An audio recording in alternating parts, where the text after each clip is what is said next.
An aardwolf is an insectivorous hyaenid species native to East and Southern Africa. Its name means earth wolf in Afrikaans and Dutch. It's a small, light, nimble, and rugged creature that makes a small impact compared to other larger mammals. So that leads me to this. What is an Aardwolf Gear?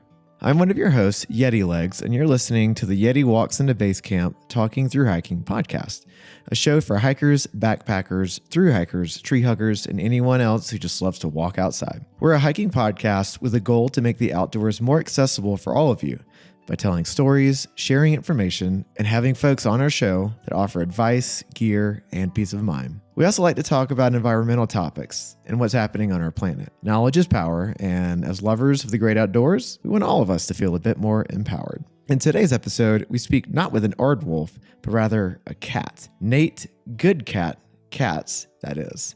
Nate's a thru hiker who lives in Arizona and who wanted to make something light, rugged, and with a small impact for the hiking community. Inspired by other hikers, he cares deeply about our environment since he spent so much time as hiker trash across the country. Wouldn't you want to take care of your home? You're in for a hyaenid, that is a reference to laughing, good time with Nate to hear about his life and hiking adventures, and just what the heck an Aardwolf Gear actually is. Thanks for listening, and we hope you enjoy the episode.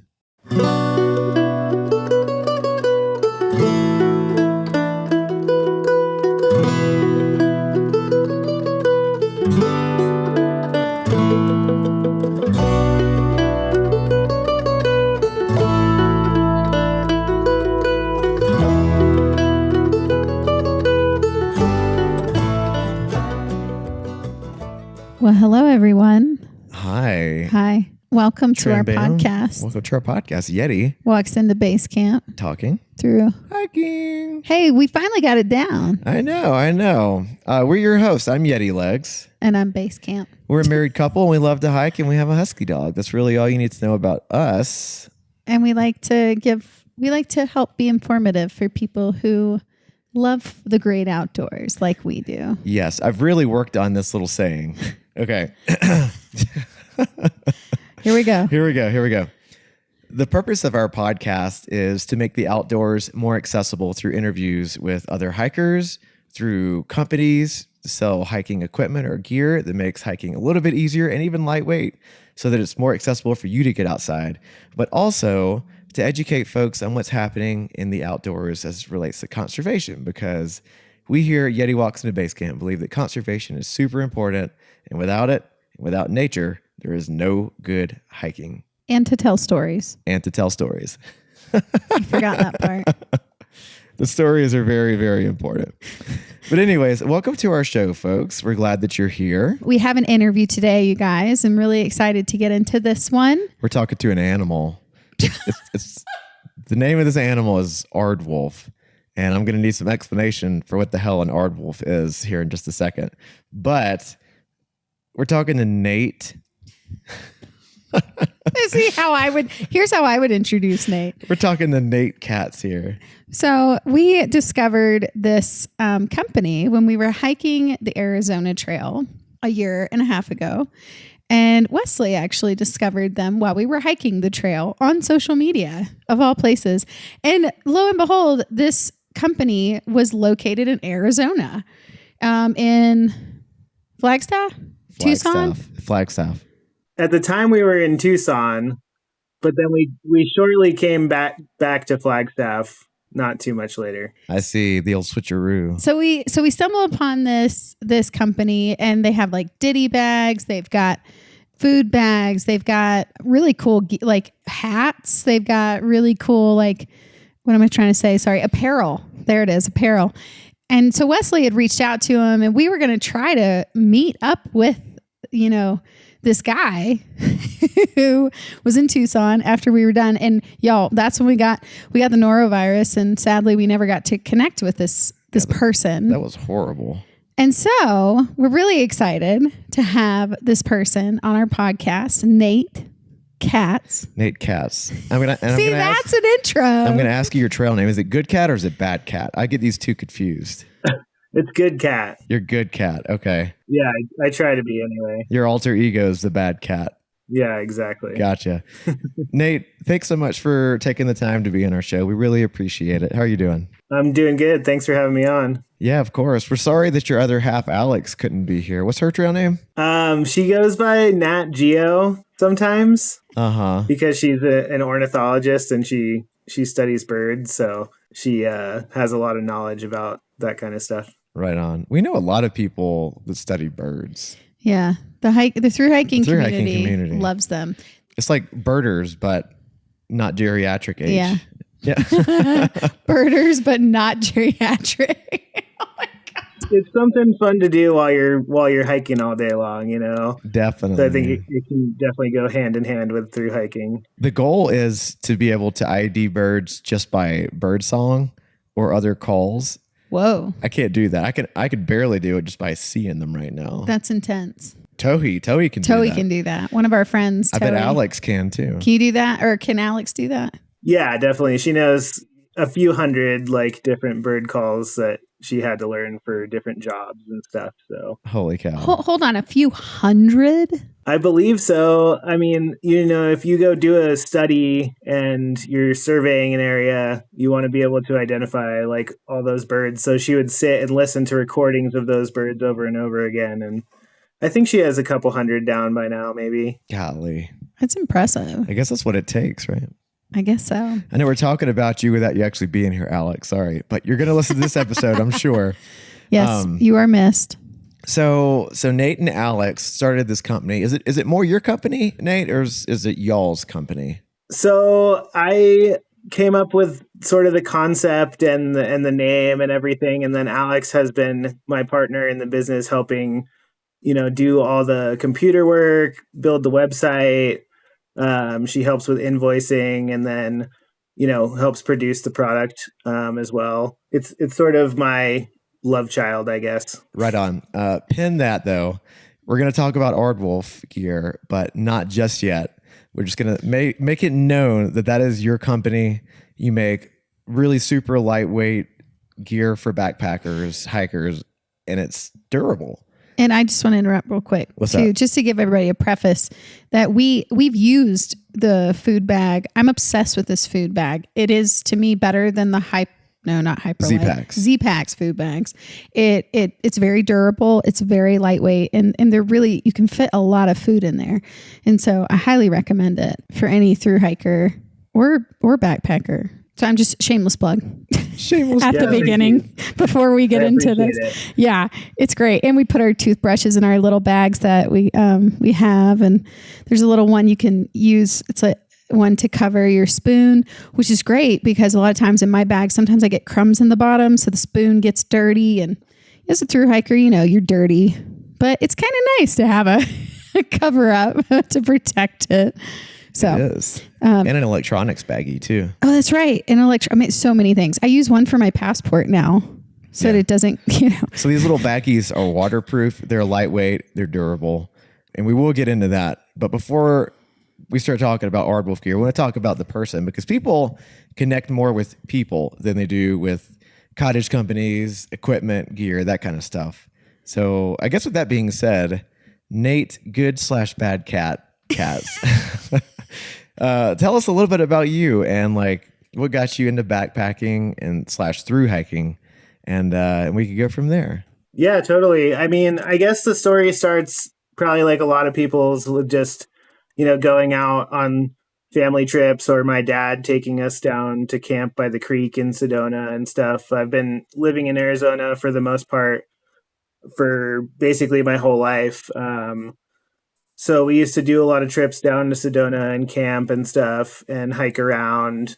But I never really got into backpacking until like high school time. I went to like a really small arts focused high school here in Flagstaff. And we had different like involvement with programs like Grand Canyon Youth. That was like a river trip program for kids. So I went down part of the Colorado River, started going on some like summer river trips with family and stuff. And then I hiked to Havasupai Falls in Havasupai Canyon in high school. And that was like my first backpacking trip. How many days was that? I think we probably went for like 5 days, 1 day to hike in, and then 3 days just kind of camping and hanging out and hiking around. And swimming and stuff, and then 1 day to hike out. Dude, for your first backpacking trip, 5 days is a lot. It was sort of a fiasco. We had some like squirrels get into our group food cache and stuff, and we had some water filter issues that resulted in my teacher getting Giardia and also another student getting Giardia, and she was pregnant at the time, so they both got helicoptered out. It wasn't really a smooth introduction to the outdoors and backpacking, but for some reason I wanted to come back eventually, and it took a long time to get back out there. But in my late 20s, I started kind of thinking about the idea of going on a longer hike and stuff, and that's when I first hiked the Colorado Trail in 2021. Nice. I've hiked it 3 times now. I just keep going back, so. I hiked the Colorado Trail in 2021. I had a really great time. I sort of started with a friend from Flagstaff that flew out with me, and we were hiking together. And then he actually got sick as well around Lake City, Colorado, which you guys would be familiar with. Oh, yeah. He ended up having to come back and finish the trail later. But yeah, I made it to the end, had a really great time, kind of made lifelong friends and stuff. And it was just cool to be a part of that community on trail and get introduced to the thru hiking lifestyle. From there, I actually lived in Durango with Alex for 3 years, and I was kind of in what I would consider like the mecca of high alpine hiking. Colorado is just really great for that. And did a lot of exploring, did a lot of CDT miles while I was there, and really enjoyed living there. So Right on. The CT is a really good one to start with too. Yeah, I was going to say that's a great intro into through hiking. And you mentioned the CDT. So if y'all don't know, the CT and the CDT share 100 to 200 miles in Colorado, and we were on a stretch of the Colorado Trail last year hiking it, and it's like the only shelter on the entire Colorado Trail except for maybe a cabin here and there. And we went to the shelter just to check it out and see what was there. And there was an Aardwolf Gear sticker like inside the shelter. And I took a picture of this and sent it to Nate after the fact because I already knew about your cottage brand. And I was like, was this you? And he was like, yeah, it seems like a good place to put it. Well, I mean, to be fair, like we all love Leave No Trace and everything, but this is the only shelter on the trail, and there's like 1,000 stickers in the shelter. So oh yeah, I felt like I could put one up in there. Definitely. That's a fun aspect to having a company is just putting those stickers out there and seeing where they end up, and it's always cool to read emails that say like, oh, I saw your sticker out in Colorado, or I got it out of a hiker box and stuck it on my water bottle, and now I'm checking out your gear. So it definitely helps. Love it. That's really cool. Did you end up staying at the shelter? No, I have never stayed at that shelter. It seems like a really nice spot. It seems though. epic. Yeah, it was early in the day, Had to keep hiking. Daylight. Yeah, that was us too. Daylight to burn. Yeah. There's a cabin like 5, 6, 7 miles downhill from that shelter. Yeah. Did you ever hear about that cabin? It's the sketchiest cabin I think I've ever. That thing was haunted as fuck. Been in. I've heard of people staying in that cabin before. Yeah, we did. So I want to say it's Marshall Pass, I think. Yeah. Yes, it's at Marshall Pass. Yes. It was terrifying. I thought that a witch, like one of those coven, like true, like sacrifice people type of feeling was like going to come into the cabin and kill us. That's kind of where I was at. Or look, even some crazy person. Even the dog didn't want to come into the cabin at first. Like we had to coax her inside for some reason. It was kind of interesting. To Alex, I'm curious, she's not here, but she's a part of this process and your hiking experience. How did you meet her? We met, like over 5 years ago. She's working at the grocery store, like right down the road from my house. And I would just, I would just come in every few days to get food and stuff. And we just kind of started talking, and we ended up going snowboarding together and stuff. And yeah, just kind of went from there. But yeah, she's been part of the process the whole time. You know, we lived in Colorado together. She graduated from college at Fort Lewis in Durango. And, you know, that whole time I was working for the Durango School District, working with special needs students and kind of spending all my like free time outside hiking and taking summers off to go do hikes and stuff. And, you know, just kind of wishing that I could get my students outside more and thinking about ways that nature benefited me and how I think it can benefit everybody. And it's just a matter of having access to it, which is a privilege that I'm very grateful for. And having the gear is a privilege as well. So Totally. Yeah, I would like to help out anybody that's trying to get out in the outdoors. Was it difficult to get special needs students outside because of accessibility issues? Yeah, it could be an issue, you know, with the infrastructure of the school or just having a lack of outdoor spaces, or it could just be, you know, behavioral issues that they may have with, you know, being in certain places and participating in certain activities and stuff. And just trying to bring as much inclusion as possible and always like putting the option out there of like, if a kid is frustrated and is not regulated, as we would say, like, why not take a break outside and just kind of enjoy being outside and then go ahead and come back? Because, you know, kids are spending a lot of time during the day inside the school. You know, recess is only 15 minutes sometimes. So sometimes that's not enough for everybody. Yeah. 15 minutes is not a lot of time It's outside. not enough for anyone, I feel like. Dude, especially from what we're learning, little boys, like they need to be they're outside. super rambunctious and they need to be outside and burn energy. Yeah. And it seems like when they don't have the opportunity, they get labeled as, you know, attention deficit. And We're just really bad kids. Yeah. It's a struggle. Totally. And just because a kid is moving around doesn't mean that they're not learning something. So Yeah. I think it's just best to like always assume competence on everybody's part. And, you know, there's different ways to learn. So Totally. I can't learn verbally that well. So someone just saying something, I can't really comprehend it. Same. Yeah. I'm a visual. I need to write it or see it. Mm-hmm. Same. How are you with learning, Nate? I mean, I was always sort of like a pretty good student, I guess you would say. Like I kind of had a knack for like math and stuff like that, but just a lot of the kind of culture of being in school, I was always sort of rebellious. Like I said, I went to an arts high school, so like we had a lot more freedom than you would at like a traditional high school. We had the opportunity to like tell our teacher that we were going to go work on a photo project and go, you know, roam, you know, within a certain area of the school, which was out in the Ponderosa Pine Forest in Flagstaff. So we kind of were given those opportunities to like explore a little bit more. And we had like a mountain bike club and stuff. And like I said, I mean, I got hooked up with the river community and with backpacking through like the high school that I went to. So I tried to go to a traditional high school for like 3 days at the beginning of freshman year. And I was just like, this isn't going to work. This isn't going to work for me. So I always like knew what I needed to do to pass the classes, but that's sort of as far as I was going to go. Yeah. The Jolly Gear motto is where fun meets functional. And the owner, Jolly, truly wears that motto on his sleeve.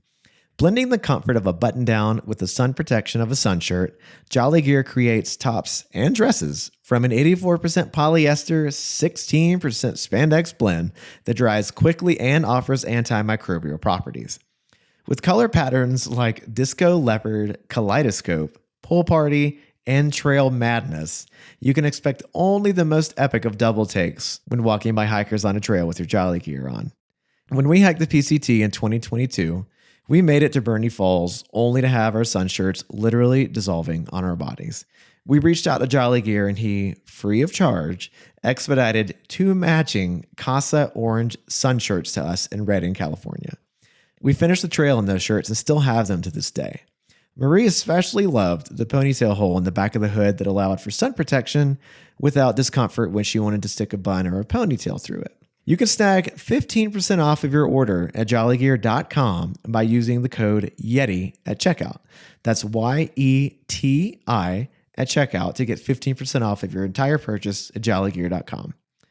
Crafted by a thru hiker for anyone who loves to go for a walk outside, check out jollygear.com to outfit your next hike with some high personality sun protection where fun meets functional. Thank you, Jolly, for sponsoring this episode and this podcast. I have a question about Flagstaff. Since we were just there and, you've had a really big fire in the Ponderosa forests of Arizona recently. And Flagstaff is like, I don't want to say it's in the heart of that Ponderosa forest, but it's in it. And it's really close to the forest. Like, how is the town protected from the onset of a fire incident like that? Is there defensible space between the forest and the town? We were wondering about that, as we were hiking through it. I mean, I really wouldn't say there's certainly not like a barrier of any kind or like a fire line or anything like that. Sure. We sort of go through cycles of having fires every year or two, or, we had a big fire on the San Francisco peaks like 10 years ago that wiped out half the trees on the mountain, so.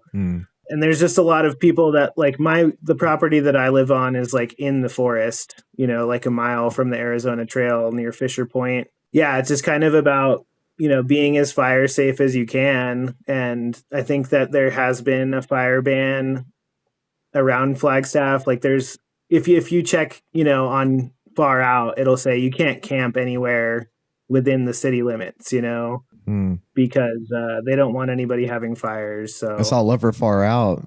Yeah, exactly. The fire last year was totally devastating at the North Rim. Yeah. And we had friends that were living and working there at the lodge that lost their home. And, it just was terrible. So people just need to be as fire safe as possible and conscious about it, because it just takes one person making a mistake to, shut down a whole trail or shut down a whole state, basically, at this point. So do you know if the Arizona Trail is open from the North Rim of the Grand Canyon north, or is there a reroute, or what's the situation? So I believe that there's reroutes. There's probably some parts of the like proper trail that you can hike and some parts that you can't at the moment. We're all kind of waiting until May 15th, I believe they open the trail going up to the North Rim through the canyon. So I know that thru hikers are going to be trying to complete the trail, but we'll just have to see what happens, I guess. As long as Basecamp and I can remember, we have carried Sawyer products with us. Specifically, we are huge fans of the Sawyer Squeeze, which has been our go-to water filtration system since we've been backpacking. We always rely on it in the backcountry, and we do take a little bit of a redundancy with us on occasion. We'll take a water chemical treatment as well. It's a great idea to have a backup. What we want to say is that Sawyer has always been there. It's always given us peace of mind when we knew that we had water coming up, even if it might be a little bit sketchy, especially from some of those cow ponds out in the Arizona Trail. So we just want to fully endorse Sawyer, tell you to go and check out some of the stuff that they have to offer. You can get the Sawyer Squeeze. You can get some mini versions if you want to shave off a little bit of weight from your backpack. They also have treatment for your gear that you can use to try and keep the bugs at bay whenever summer and spring are in full swing. And they have some pretty cool looking swag if you go and check out their website. Right now, through Yeti Walks into Basecamp, they're offering a 20% discount to anyone listening. So go and check out their website, and at checkout, just plug in the code Yeti Basecamp. That is YETI BASECAMP at checkout to get 20% off of your entire purchase at Sawyer. Thank you so much, Sawyer, for sponsoring this podcast and this episode. It's kind of on topic, off topic, but Nate, you mentioned that you grew up in Arizona. So I'm very curious how I'm going to get into the environment for a minute, but how have you seen, something that we were really surprised by is just how dry the Arizona Trail was with water. And it is I guess Arizona's a desert, but when we would talk to people and interview people, we would hear people that grew up in Arizona saying, we used to have crazy monsoons and we used to have a overwhelming amount of water, and now we're really struggling. Like, have you seen that to be the case, or how have you seen the environment in Arizona evolve? Because it sounds like Arizona relies on 2 monsoon seasons based on what we've heard from folks that we've spoken to, but also from snowpack. Because the thing about snow is it's not a surge of water, it thaws over time. And so you have that like slower release of water into your aquifers, your watersheds, what have you. So can you explain, being a native from Arizona, kind of where is Arizona at now compared to, when you were born? I mean, so like for context, I want to say like I moved here in 2001. So, oh, sorry. Okay. So you weren't born here. I mean, I wasn't born here, but I have lived here, most of my life. So I moved here when I was like 9 or 10. I used to live in Pine Top, Arizona, Pine Top, Sholo area. And there was another huge fire in 2001 called the Rodeo Chetasky Fire, which was the catalyst for my family to move to Flagstaff. So I would say that, I think that we've been in a drought for a long time. And I think that at this point, things are just being accelerated by, the drought, the lack of water, the lack of snowpack, increasing fires and weather events. But I think it has definitely progressed, and, we haven't had a good snow year here in Flagstaff in over 2 years. So we're definitely on our toes for fire season this year. As I know you guys are in Colorado as well, but I think it's like an everywhere problem that's being accelerated by climate change. And I think that like Arizona is kind of that petri dish of the science experiment that's like, this is one of the hottest, driest places with the most fire prone area. So I think we'll see, unfortunately, if things don't change sometime in the near future, we're probably going to see that trend continue. But I mean, in Arizona, our biggest metropolitan area, Phoenix and Tucson, everybody's getting their water from the Colorado River, which is, you guys know probably just as much as I do about the water rights and stuff. We're all trying to share this water in the Four Corners area. And there's places that have just been built up so much that they require so much water. And, hopefully we can come to some sort of agreement. But there's not enough water. Yeah, I mean, we're recording this at the beginning of April, and there are some places in Colorado along the Colorado River that are already on water restrictions just because, downstream states, including Arizona, still utilize that water from the Colorado. Mm-hmm. And I don't know what the negotiations are going to look like for who gets how much water, but it's looking a little bleak right now. Yeah. I don't know. It's definitely something's going to have to shift or change, or like you're saying, Nate, just we're on an exponential path right now with climate change, and we're seeing it very clearly, especially this year.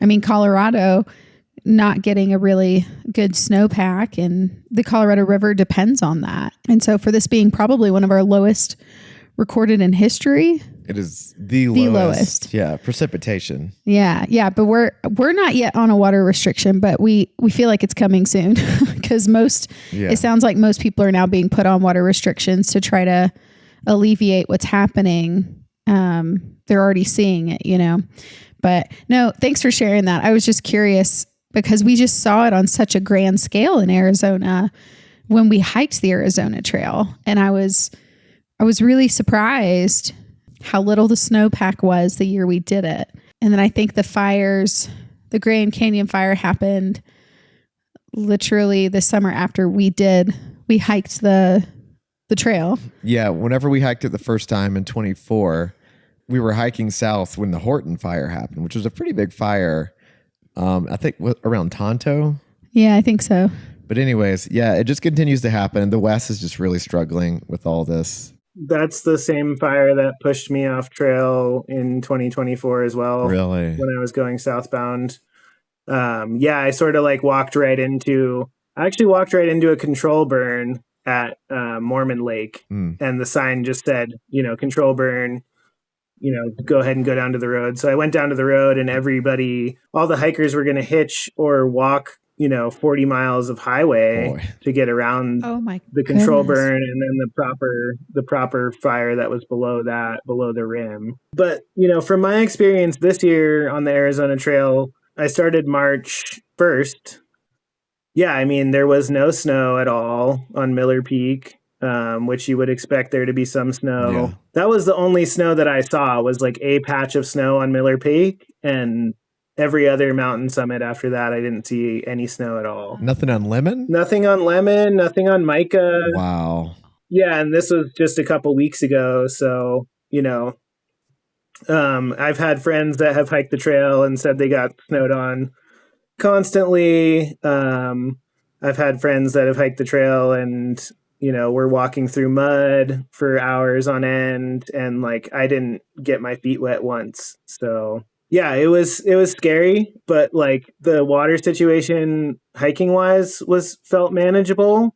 Because like there still was flowing water around Mount Lemon and stuff. I would say I like had flowing water for the most part for the first 200 miles. And then you kind of get into like the, full basin of the desert, like around Kearney and Superior and stuff. And like, yeah, you're just relying on tanks and, the, generous people that let you start up their generator or something to get water and stuff. So I definitely utilized every water source I could. Those water caches and those trail angels on the AZT Yeah. or something else. Yeah, I have to say, I think that it's not the biggest community, but the AZT Trail Angels are like so crucial to the community of the Arizona Trail. They stock cash boxes. They will pick you up and give you a cold Gatorade, give you a ride into town. Mm-hmm. Yeah, they're super generous people, and they like really, really go out of their way to help people out here in Arizona. Shout out to the AZT Trail Angels. Shout Yeah, out they're to some of the them. best we've encountered. Have you ever met Rosie or gone to Rosie's place, or have you met Q and her husband? I have not. You have not. Okay. I've heard of Q. I did stay with MJ in Superior. We should have. Yeah. Yeah, she was like voted the Trail Angel of the Year by Alda in 2024. Like she makes pancakes every morning. She, cooks and cleans and does all this stuff. I tried to help her out while I was there because I was like, I'm taking a 0. I'll wash the dishes, Nice man. She's almost to the point where she like it's almost like too much. You're like, stop being so nice to me. That's amazing. We're just dirty hikers, so It's true. Man, these people have hearts of gold. yeah, I think they really enjoy being part of the community and stuff. And she's getting a Jolly Gear shirt and like she wants to go do some sections too. So I think it's cool that hikers can kind of inspire a little bit, Right yeah. on. I have one more question about the AZT. You've been hiking it this year, and it sounds like it's been really hot. Yeah. Is that Hotter Yeah, than normal. That's the question. hotter than normal? Yeah. Yeah, for March, like we had record-breaking, 100+ degree days, like earliest Jeez. in 90 years, I think. So I kind of caught myself like right in the middle of the heat wave, and of course you're just like, I'm sitting at a little Mexican restaurant, eating enchiladas in the shade, and like I open my phone and it's like, you're gonna die. It's just like this. It's like this heat map that's like it's going to be 105 degrees through this entire area that you're walking for the next week. Jeez. Oh my goodness. So I ended up hiking through the heat wave to Superior. I had like several 105-degree days, and then when I got to Roosevelt Lake, I was like, I gotta go home and do some work and just cool out for a little bit, Mhm. Yeah. So I got off trail at Roosevelt and came home and sewed for like a week straight and got some orders out, and then went back down and did some more miles. And I'd like to go back out and do more, but I got about 400 done, which I consider a win for, still running a business and shipping orders out every day and making it happen. It's a huge win.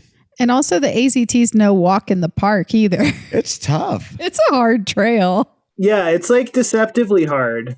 Even some of the like flat sections, you like look at your watch and you're like, why is this taking a half an hour to walk a mile? Yes. Yes. Not that it's like terribly slow. You're just like, this is like unnecessarily slow for some reason. It is. Yeah. And dude, the Mazzies are just, for us, that was like, it almost broke us. The Mazzies, They almost broke us. the Mazzies did break me. And then I say that the Superiors brought me back to life because we went Sobo. The Superstitions? Or the Superstitions, sorry. Yeah. The Mazzies broke me and then the Superstitions brought me back to life. Yeah, and I think it gets really cool. You know, if you're going northbound, you're obviously like doing kind of all those mountain summits, but like I could see it being a great southbound hike because you're kind of ending with those like epic points, you know? But you also have the Grand Canyon on the north side too, so Yeah. That's something special. It is. it somehow manages to be like uphill both ways all the time. So, Always. Giveaway alert. When you're 15 miles into your day and your climb is just getting started, every ounce matters. You need gear that is just as strong as you are without the extra weight. Aardwolf Gear Company crafts intuitive, ultralight accessories for the outdoor enthusiast in you. Using creative design principles and dyneema composite fabric, they hand make accessories that are durable, waterproof, and designed to withstand the elements you choose. All of their products are cottage made in Flagstaff, Arizona, just a mile from the AZT. From spoon covers to waterproof food bags, Aardwolf Gear is made by backpackers for everyone. When Basecamp and I hiked the Arizona Trail in November of last year, we not only cozied our spoons with a little slip cover, but we also put our full-size toothbrushes, not the sawed-off ones, into their little color-coded sleeves so we could tell them apart. We also stuffed our electronics into a waterproof ditty bag and stored our food in a roll-top sack that we knew would keep our food protected from winter condensation without breaking our backs. Every single bit of it was Aardwolf Gear. If you go to aardwolfgear.com and plug in the code YETI15, that is YETI15, you can get 15% off of your entire order at checkout. If you'd like to try out one of their trowel bags, you can snag one free of charge if you're the first person to shoot an email over to yetiwalksintobasecamp@gmail.com with a story. We want to know what the heaviest backpack is that you have ever carried out into the natures. Be the first to send us that story, and we'll reach out to you via email to get you that free trowel bag from Aardwolf Gear. Thank you, Aardwolf, for sponsoring this podcast and this episode. I've got a wrap-up question on your AZT hike. So, you know, there's been stuff going on social media about, there's this new, like, don't touch the terminus at the don't touch the southern terminus whenever you go into the AZT, or it's a federal violation and all this stuff. So it's been on the Mexico side of the border, right? And it's had a fence up for a while, but the only thing that's new is the razor wire round that they've coiled in front of the fence, right? well, so I can't speak to this personally because like the day that I went to the trailhead to start, there's a pass called Montezuma Pass and there's a parking lot there. And what you would have to do is hike down the trail 2 miles to the border and then hike back to the parking lot. So the day that I was there, I was like under the impression that it was closed because they were doing construction and like literally dynamiting the ground to build the wall. So I just was like, I'm not going to go down there today. I don't want to like risk any drama. Your life. Yeah, good idea. And they also have like a surveillance blimp that's tethered to the mountain. We saw that. It's creepy. I just didn't know what to think. I know that people have still been going down there and like stepping over and touching the monument. And, you know, I think people should do whatever they want to do. I mean, as long as you can, I guess. But pretty soon, I don't think the monument will be there. So, yeah. And there's a whole nother aspect. Like, it is a bummer that like we won't get to go touch the monument, but it's also, you know, there's a lot of animals that are going to get cut off from their routes of migration. And as much as I like would like to have that feeling, I just I didn't want to mess with it. So I hear that. Yeah. Totally understand that. Yeah, that wall is one ugly son of a bitch. Isn't it?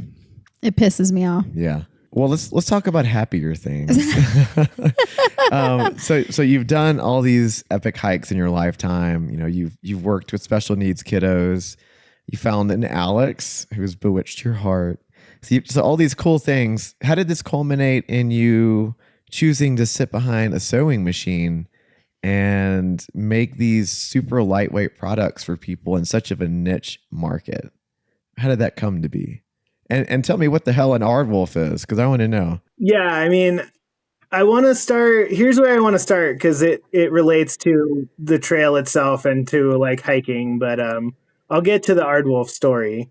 Okay, keeping me waiting. Yeah, exactly. So I got done with school for the year. I had a plan to go hike the northern New Mexico loop, which is a Brett Tucker route in northern New Mexico, but he's the route maker for the GET and the lowest to highest trail, the Mogollon Rim Trail. So he's a really like prolific route maker, I would say. So I bought this map pack from him, and I had all the GPS points and waypoints and stuff to hike this route, which shares like 100 miles with the CDT. And it's also a loop. So I started at the top of the loop, whereas like most people would start at the bottom of the loop in Santa Fe. So I started in Chama, New Mexico, and I hiked south to Ghost Ranch, which is all along the Continental Divide Trail. So I was familiar with it. I had already done it before. Is this Western New Mexico? Northwestern New Mexico. Yeah. Okay. So I was hiking south, and I ran into another fire. Imagine that. Another fire that people were doing 40-mile road walks around and stuff. And I was like, well, I'm on a loop. I'll just go back to where I started and continue the loop the other direction, right? So I went back to Chama, New Mexico, and I go to the outfitter there. It's called Tumble On Outfitters. So they sell gear right across from the post office out of like a storage container. And they opened up the storage container, met Mitch and Jay, and yeah, they were super cool guys. They're like making gear themselves. Mitch makes hoodies and Jay makes backpacks. And then my friend that I had met on the Colorado Trail in 2021, her name is Maud. She was also there. So we kind of had this like serendipitous moment of like, do I know you? Oh, I do know you, you know? So I ended up going back to their house to stay the night. And, you know, we all played Catan and hung out. And like, there was kind of all this like creative energy of, you know, people making stuff, you know? Mm-hmm. And for years when I was in Durango, I was like, I want to make something, you know, I want to come up with some idea that I can like add to the backpacking community that can like help people out, and you know, I can use it as a creative outlet. So kind of all these gears were like turning in my head, you know? Yeah. So eventually I get back out on trail. I hike from Chama to Taos, where my friend Maud lives. And I went and stayed at her house there. And she had a machine, a Stinger heavy duty, and, you know, a box of scrap and stuff. And she just let me play around with it. That's where I kind of like first learned how to sew and just started experimenting with it. And I was just like, at first, just trying to make myself little bags for like my cooking pot and, you know, little ditty bags and stuff. And of course, like, I thought I was good at it for some reason, because like a lot of people can like pick up a piece of fabric and like, you know, learn how to sew quickly, and, you know, you can make something. And it might not be like super perfect, but like you can make something right away on a sewing machine if you have somebody to kind of show you the ropes, you know? Mm-hmm. So I, you know, took this gear that I had just made and I like kept hiking with it for a little bit, you know? And I was just kind of playing around with it and seeing what was useful and seeing what wasn't useful. I went back and hiked through the San Juans in Colorado, you know, shortly after that, and got like huge thunderstorms and stuff. And, you know, all my gear was staying dry because I had these bags, you know? So yeah, I just kind of went from there. I was planning on going back to work for the school district. And then I kind of had this moment where I was like, you know, I saved all this money to like hike and do the stuff I want to do. And like, maybe I'll just keep investing time into this project, basically. But, sort of from there, I picked up my van in Durango and I went to Denver to meet Alex because she was working for the summer at the time. And we just did like a little trip together and stuff. And we went to the Denver Museum of Nature and Science. We spent all day there. We went through like every exhibit. We're kind of like museum, like national parks nerds and stuff. So like we just like to see cool exhibits and stuff. So they basically have like every animal that's ever existed taxidermied in that museum in like the least morbid way possible, like they're not like mounted on a wall. They're like in a natural habitat, and it's just scientific exhibits to kind of show you what environment they live in and stuff. So like the one that attracted me the most, just because I really like animals, was this creature called the Aardwolf that I had like never heard of before. And it basically you and most people. Yeah, and most people haven't heard of it, but it is a real animal. They live in like sub-Saharan Africa, and they're sort of more closely related to a hyena. So they look like a hyena for the most part, but they have these like big tall ears and they're nocturnal. And they live in these burrows underground and stuff. So they kind of come out at night and they like do their thing, and they mostly just eat ants. So they're like a cross between an anteater and a hyena. And I just thought that was like the most interesting creature.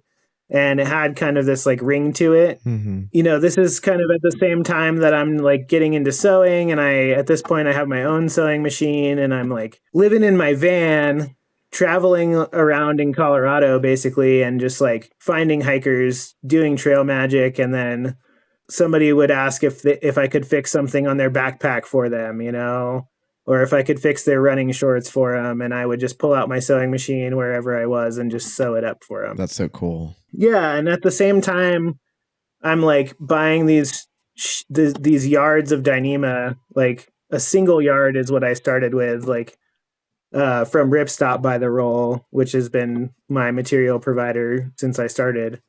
So shout out to those guys for, supplying people with really high quality outdoor materials.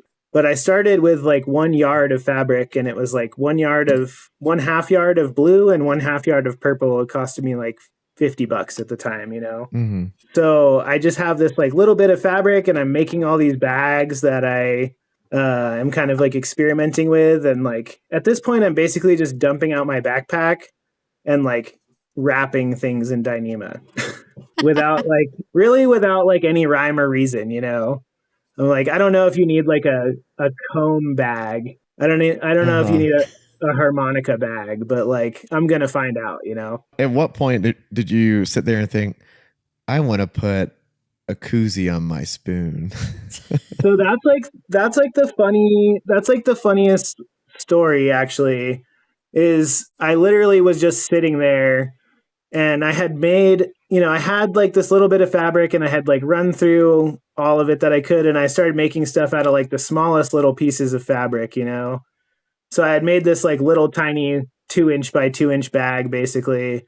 And I was like sitting there, and I was like, nothing really fits in here. It's like so small, And then I just had my backpacking spoon, like making a cup of coffee. And I was like, I just put a little hat on it, And I was like, oh, that's ridiculous and silly, but it also is like doing something. Like it's keeping my spoon clean. And, I totally embraced the silliness of it. But that was kind of like the catalyst for just something that like anybody could use. I was like, everybody has a spoon, and like we're backpackers. It doesn't mean like I love being hiker trash. It's so fun. I love like sprawling out all my stuff and like sitting in the dirt and like drying out my socks on my trekking poles or something. But like I also don't want to get sick. So like I feel like the easiest way to do that is just kind of like have everything in its own little bag,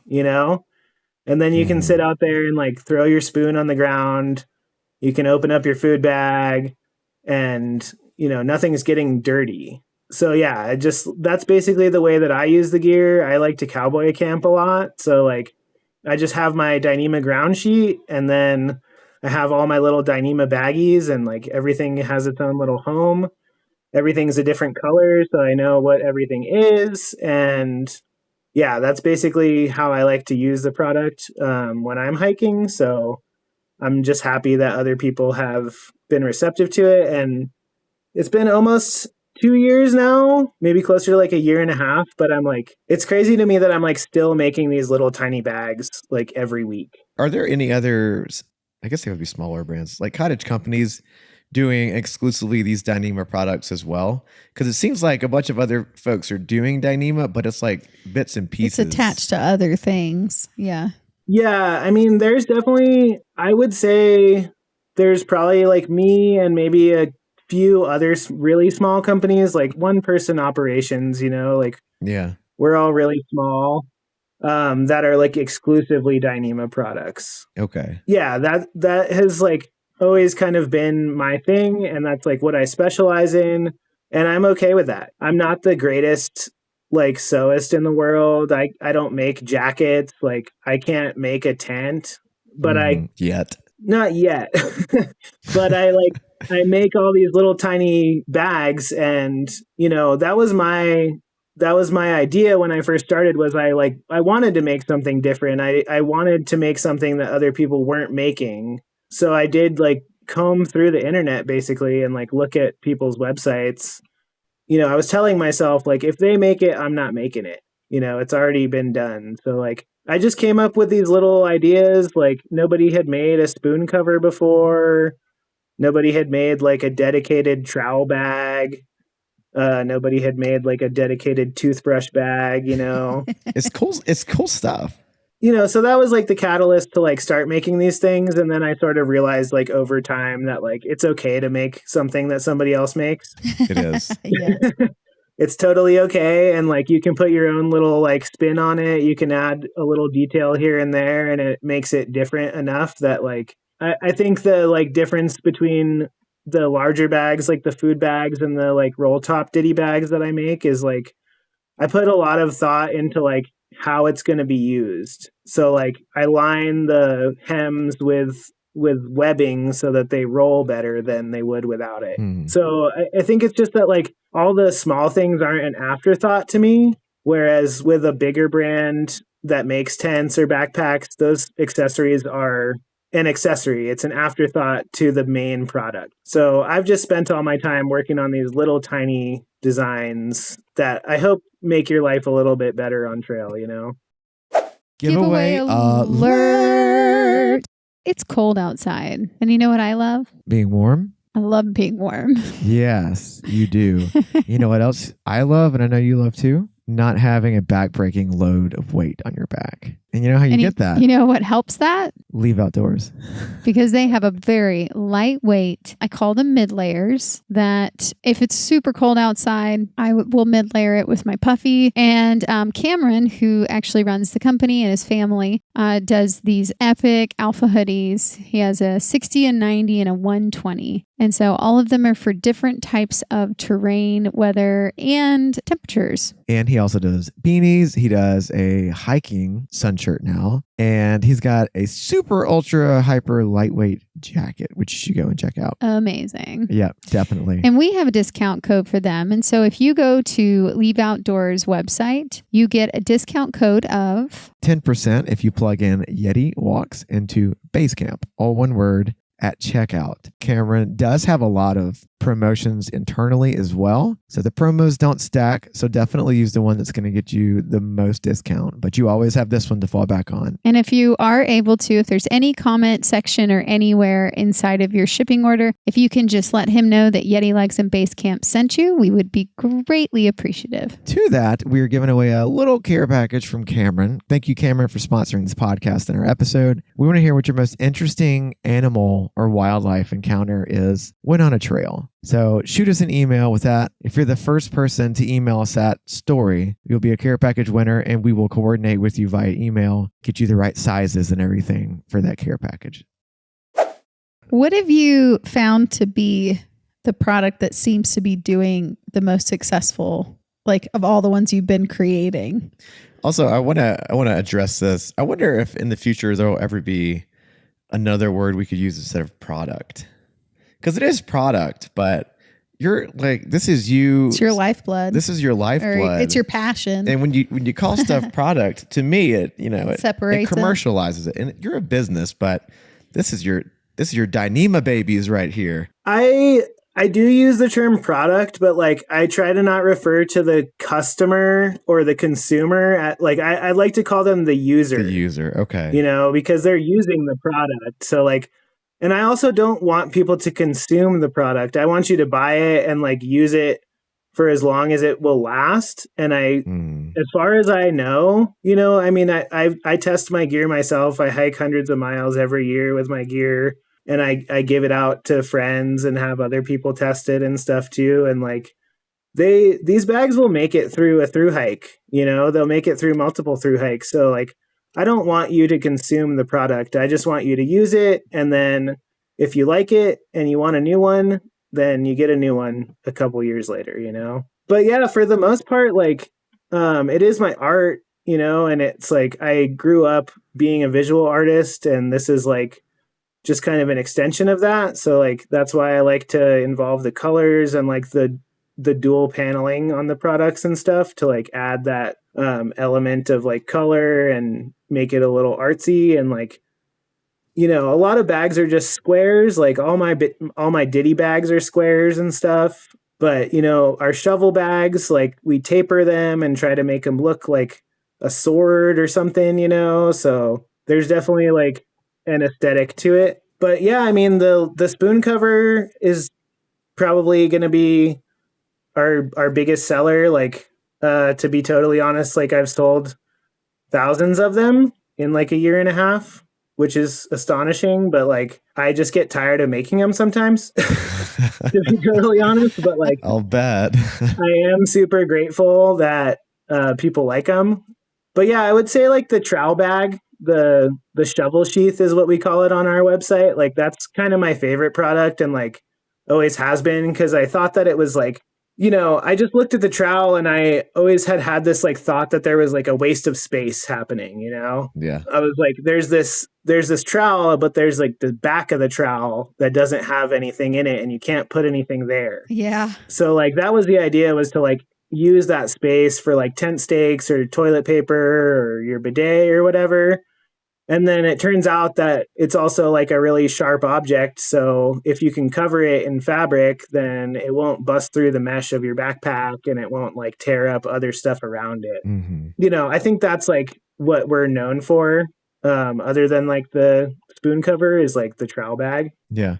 And I'm sure you know this because you work with trowel sizes all the time, but the length or the height of the trowel is about how deep you should be digging your cat holes. If you can dig them that deep, like an arid desert hikes, like, the Arizona Trail, 3 to 4 inches is kind of like the go-to, but 6 to 8 in softer forested areas. So totally. Trowel is multifunctional, baby. I like that bag as like a leave no trace reminder. You're like, this isn't like an afterthought. You're like, I care about my poop kit, Yeah. Luckily for me, like a lot of people have been willing to spend like $20 to like have a cool looking like self-contained poop kit. Definitely. But yeah, I broke my trowel. I broke the tip of my trowel off in the Arizona desert somewhere. On a rock, no doubt. Yeah, on a rock. And it became like the most razor sharp piece of metal ever. And I was like, well, I'll just, stick this in the dyneema bag. And like, if it'll hold up to that, like it'll hold up to years of abuse, Definitely. But yeah, I've always been like I have some GI issues sometimes. So I like to like be able to have that at the ready. And I think it like makes it easier that way. You're saying that like eating an entire pizza and Taco Bell wrecks your stomach? What? Yeah. Or ramen? What? Yeah, things get out of hand for me quickly on trail. The wheels come off quickly. Well, I liked, after doing like years of hiking, it's like you start a trail and you're like, yeah, I need a Pop-Tart and a honey bun and I need gummy worms. And like, you're starting off day one with this like 2 pounds of junk food. Yeah. Oh yeah. It takes you like 2 weeks to like get used to that, Always. Yeah. That's so funny.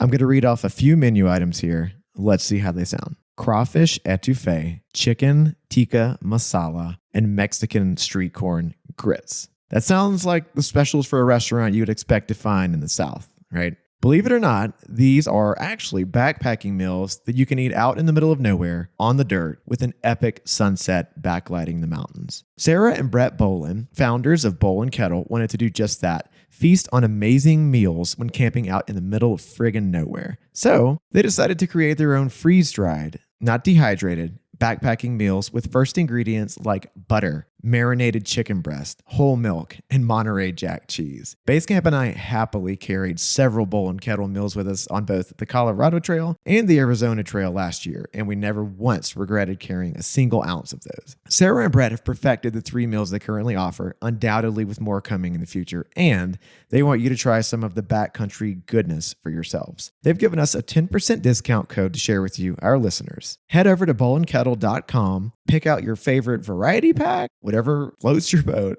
and plug in the code YETICHOW at checkout. That is YETICHOW to get 10% off of your entire order. Thank you, Sarah and Brett, for sponsoring this podcast and this episode. Okay, so kind of wrapping things up here. We talked a little bit earlier about, climate change and conservation and all these things. And we're recording in April, which is Earth Month, and your episode is going to be coming out right after Earth Month is over. But I still want to talk about what you and Aardwolf Gear are doing, because you have some type of thing you're doing with all of your green colored equipment right now, right? Yeah, that's like, so the idea was, every year to buy like a different colored roll of fabric. And they're like 10 yards. So it's not a crazy amount of fabric, but to like have this specific color of fabric and then donate sales from the proceeds of that color to, different organizations and stuff. So this year we chose this like really nice kind of dark green color. And I've been working with that for a while now. So like any of our products that you like, if you check out the website, you can order them in like 5 different colors. If you order them in the green color, then we will donate. I at first said 10% of the profit, but I want it to be 10% of like the full proceeds of that product at this point. So, 10% of like any sales from any of our green materialed products will donate to a Conservation Legacy, which is like a sort of local conservation group. They're between Flagstaff and Durango. And I have a friend that works at the co-op that I also do some sewing at, and he works for Conservation Legacy. So I figured they would be a good organization to give money to. And yeah, they basically help train the next generation of conservation leaders. And we need young people to be involved in the outdoors and have a reverence for the outdoors. So everybody can keep enjoying it, because it really wouldn't be fair to the future generations if like we got to have all this amazing land to live on and explore, and then we have kids and then they don't get to use it because we've given it over to, private interests to mine resources. There's more important things in this world than money. Better preach, Nate. Give back a little bit, I love that. And I wish I could do more, but yeah, we're just a tiny little business. I sort of make a living and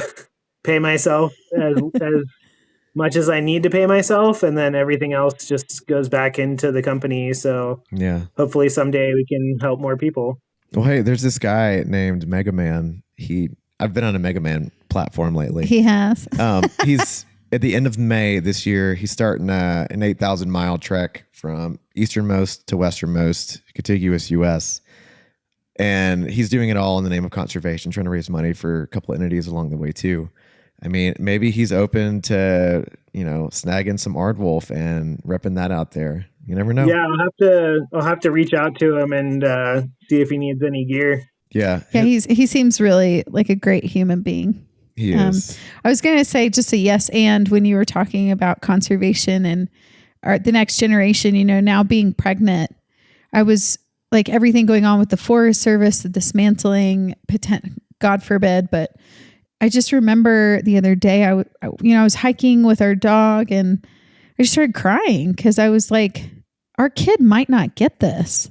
Like our kid literally, like this forest that I'm walking in right now might get sold off, and our kid might not be able to enjoy the beautiful, just the thing I've taken for granted my whole life of just being able to walk outside and enjoy the woods and enjoy nature and the birds and the animals. Like it's such a subconscious enjoyment we have in our lives.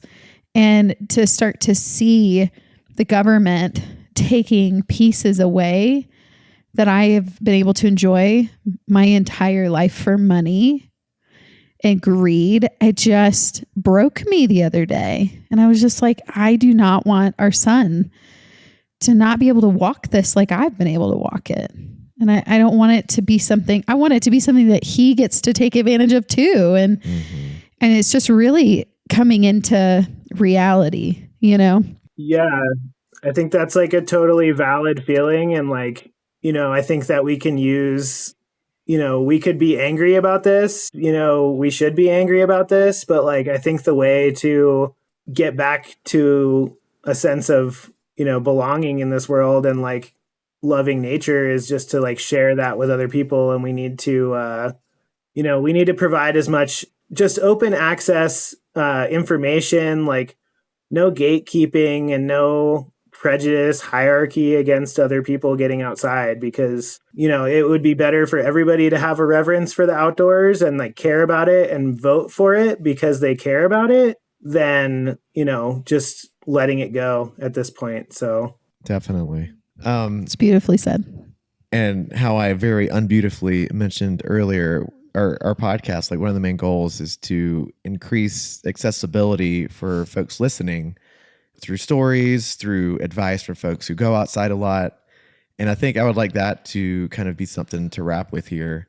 As someone who's been through hiking for years, you live in a place full of, outdoor accessibility. What advice do you have for folks who just need some positive vibes to go outside, despite, all the negative stuff circulating in media and social media and all that? Yeah, totally. I mean, I think, it's like I said, it's not not everybody has great access to the outdoors, but I'll bet that most people have a park around them somewhere. I would hope they have a park around them somewhere that they can go and just enjoy being outside. If you can get out to a trail, you don't have to go hike a 20-mile day every day. You don't have to be a thru hiker to get outside and enjoy being in nature. Sometimes it just takes taking a walk with your dog, taking a walk with your kids, and there's all kinds of things that you can do outside that don't cost anything. So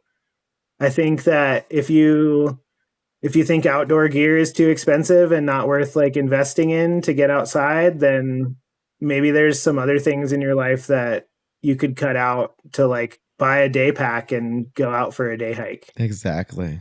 You don't have to have the nicest gear to get out there. You don't. Yeah, take your school backpack, take whatever you have and get out there and just go for a walk and just know that nature doesn't care about any of that stuff. It just wants to exist. That's true. The two things I'll say don't skimp on is a good jacket, and if you're going to be backpacking, at least take a warm sleeping bag and know how cold it's going to get.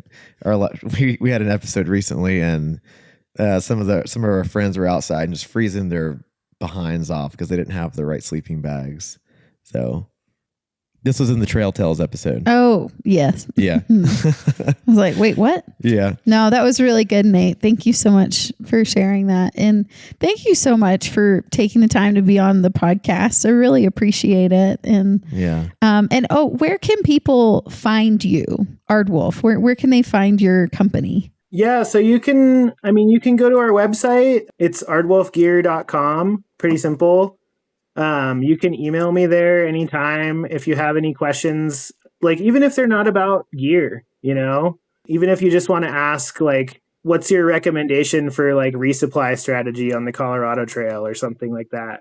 You can message me on my website. You can look me up on Instagram. It's just Aardwolf Gear on Instagram. And you can also find us on Garage Grown Gear if you guys are interested in checking that out. And also we're going to be on Dutchware Gear pretty soon here. So Sweet. That's another cool small company that's starting an online store, and we're pretty stoked to be working with them. So awesome. We've kind of been trying to get away from the elitism of thru hiking. We do not get that vibe from you and Alex. So we really appreciate you just being open to anyone who's just trying to get outside and offering, even just responding to an email, because those things can take some time to respond to. So that's you giving your time to someone just to see it's possible for them to get outside too. So thanks for doing what you can to make it more accessible. Yeah, totally. Yeah, I appreciate it. Well, tell Alex that we're sad she couldn't be here. We missed her, but.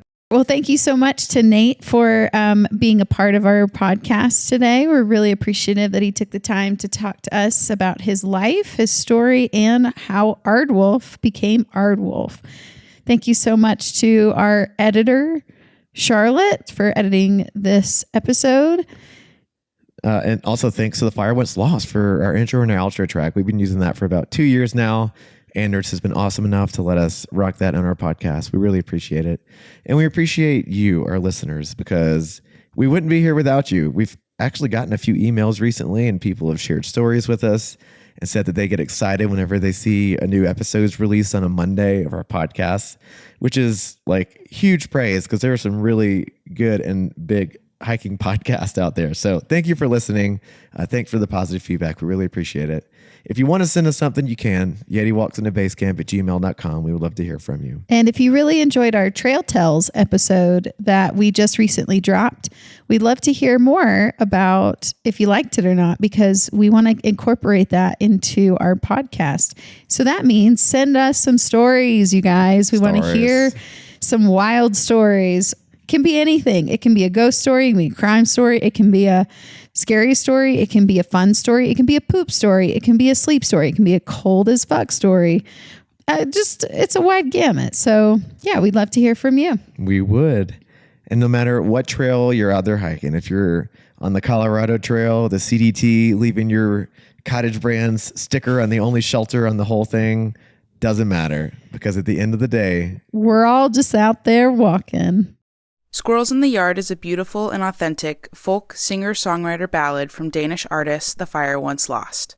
The poetic lyrics are accompanied by melodic finger-picked acoustic guitar, backed by melodic mandolin, electric guitar swells, and grand piano, and will take the listener on an introvert journey through strong feelings of love and fear.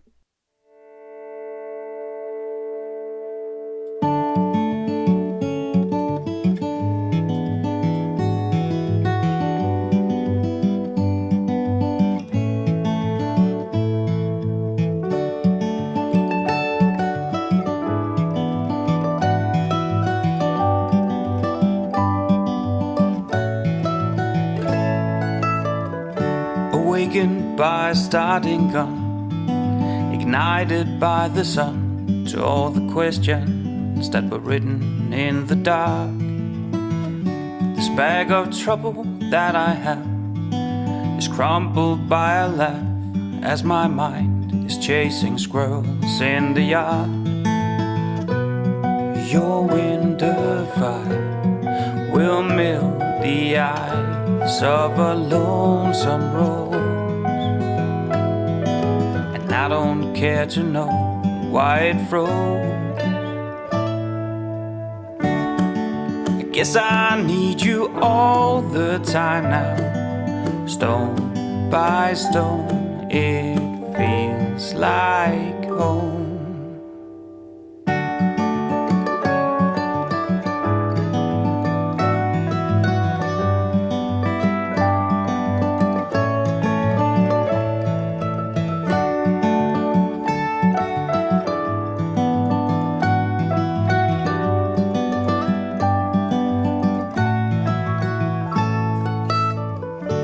another battlefield was lost.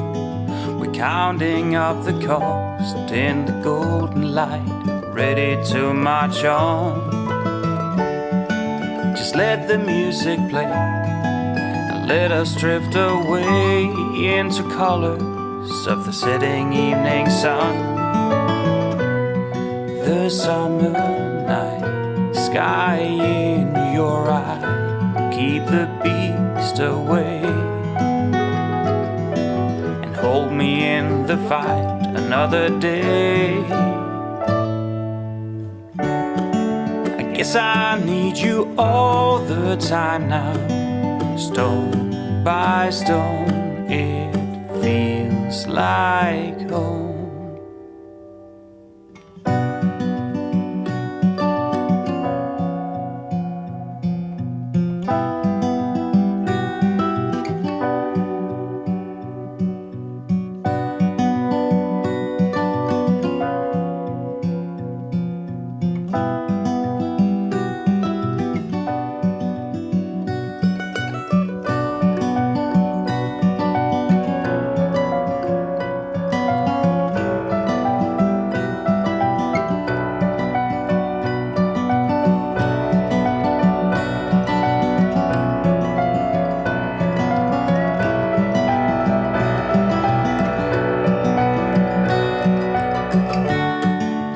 Guess I need you all the time now. I can't believe that you are mine now. I guess I need you all the time now. Stone by stone it feels like home.